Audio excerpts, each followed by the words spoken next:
The Gospel of Luke, chapter 24. Very early on Sunday morning, the women went to the tomb, carrying the spices that they had prepared. They found that the stone had been rolled away from the entrance of the tomb.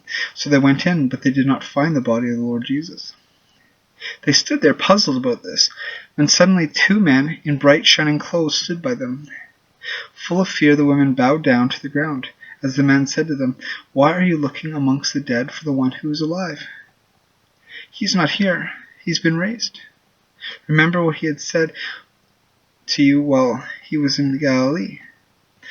The Son of Man must be handed over to sinful men, be crucified, and 3 days later rise to life."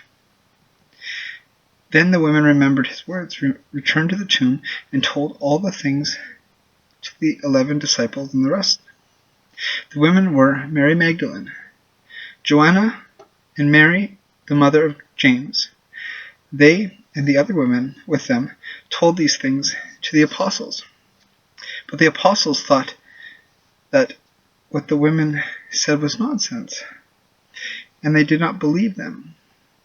But Peter got up and ran to the tomb. He bent down and saw the linen wrapping, but nothing else.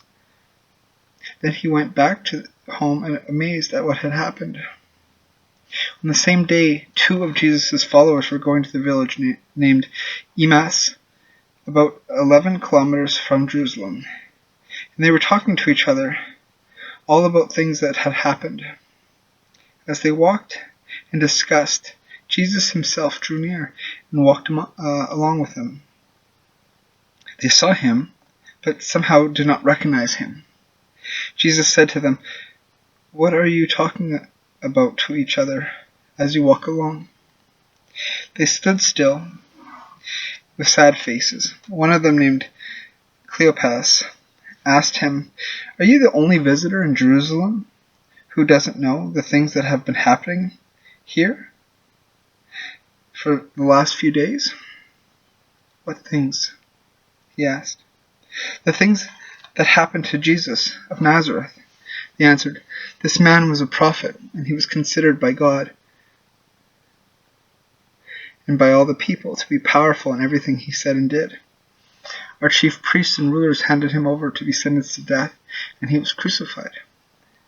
And he had hoped that he would be the one who was going to set Israel free.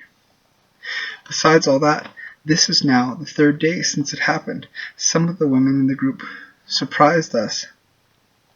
They went at dawn to the tomb, but they could not find his body. They came back saying that they had seen a vision of angels who told them that he was alive." Some of the group went to the tomb and found it exactly as the women had said, but they did not see him. Then Jesus said to them, "How foolish you are! How slow you are to believe everything the prophet said!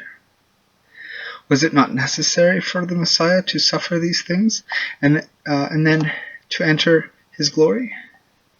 And Jesus explained to them what was said about him in all the scriptures, beginning with the books of Moses and the writings of all the prophets.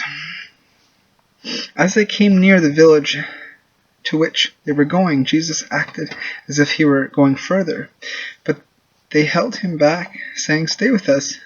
The day's almost over. It's getting dark." So he went to stay with them. He sat down to eat with them, took bread, and said the blessing. Then he broke the bread and gave it to them. Then their eyes were opened, and they recognized him, but he disappeared from their sight. They said to each other, "Wasn't it like a fire burning in us when he talked to us on the road and explained the scriptures to us?" They got up at once and went back to Jerusalem, where they found the 11 disciples gathered together with the others, and saying, "The Lord is risen indeed. He has appeared to Simon." The 2 of them explained to them what had happened on the road and how they recognized the Lord when he broke the bread. While the 2 were telling them this, suddenly the Lord himself stood amongst them and said to them, "Peace be with you." They were terrified, thinking that they were seeing a ghost, but he said to them, "Why are you alarmed? Why are these doubts coming up in your minds? Look at my hands and my feet. See that it is I myself. Feel me, and you will know, for a ghost doesn't have flesh and bones, as you can see I have." He said this and showed them his hands and his feet. They still could not believe. They were so full of joy and wonder. So he asked them, Have you anything here to eat?" They gave him a piece of cooked fish, which he took and ate in their presence. Then he said to them, "These are the very things I told you about while I was still with you. Everything written about me in the law of Moses, the writings of the prophets, and the Psalms had come true." Then he opened their minds to understand the scriptures and said to them, "This is what is written: the Messiah must suffer, must rise from death 3 days later, and in the message about repentance and the forgiveness of sins, he must be preached to all the nations, beginning in Jerusalem.